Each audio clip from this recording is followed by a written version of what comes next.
வாழ்க வளமுடன். ஸ்ரீ ஞானவாசல் நேயர்கள் அனைவருக்கும் ஸ்ரீனிவாசனின் அன்பு வணக்கங்கள்.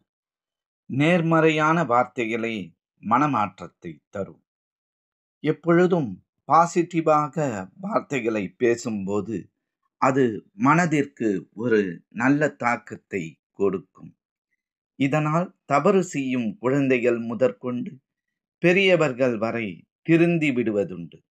இப்படி பேசியதால் ஒரு குழந்தையின் மனதில் ஏற்பட்ட மாற்றத்தை இப்பதிவில் காண்போம்.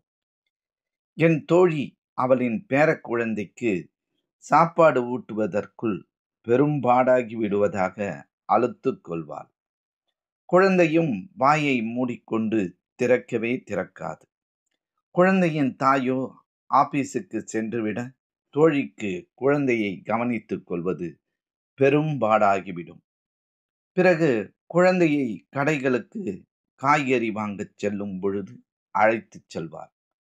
அருகில் உள்ள பாத்திரக் கடையில் அழகழகான கிண்ணங்களை வாங்கி வந்து அதில் உணவூட்ட பழகினாள். காய்கறிகளின் அருமை பெருமையை குழந்தைக்கு எடுத்துச் சொல்லுவாள். அது புரிந்தும் புரியாமலும் சிரிக்கும். என்றாலும் அவர்கள் வீட்டிற்கு வரும் மற்றவர்களிடம் குழந்தையின் குணம், சாப்பாடு பழக்கத்தை மற்றவர்களிடம் பாராட்டி பேச ஆரம்பித்தாள்.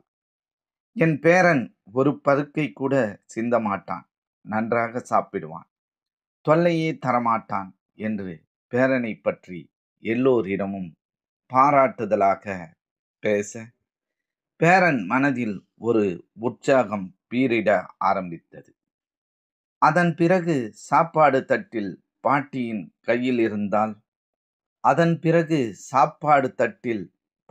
கையில் இருந்தால் அதை விலக்கிவிட்டு அவனாகவே உட்கார்ந்து சாப்பிட ஆரம்பித்தான். காய்கறி போன்றவற்றை விரும்பி எடுத்து சாப்பிட ஆரம்பித்தான். பாவக்காய், கொத்தவரக்காய் போன்ற ஒரு சில காய்களை மட்டும் ஒதுக்கி விடுவான்.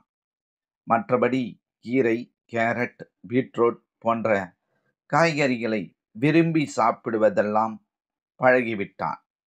பாராட்டு என்பது எவ்வளவு ஆர்வத்தையும் பொறுப்பையும் உண்டாக்குகிறது என்பதை இந்த குழந்தையின் மூலமே நன்கு விளக்கிக் கொள்ள முடிந்தது. குழந்தையை பற்றி மற்றவர்களிடம் குறை கூறாமல் புகழ்ந்து பேசுங்கள். அது அவர்களது மனதில் நேர்மறையான எண்ணங்களை வளர்க்கும் என்பது உறுதி. மற்றும் ஒரு சிறப்பான பதிவில் நாம் அனைவரும் சந்திக்கும் வரை உங்களிடமிருந்து விடைபெற்றுக் கொள்வது ஸ்ரீ ஞானவாசல் ஸ்ரீனிவாசன். நன்றி, வணக்கம்.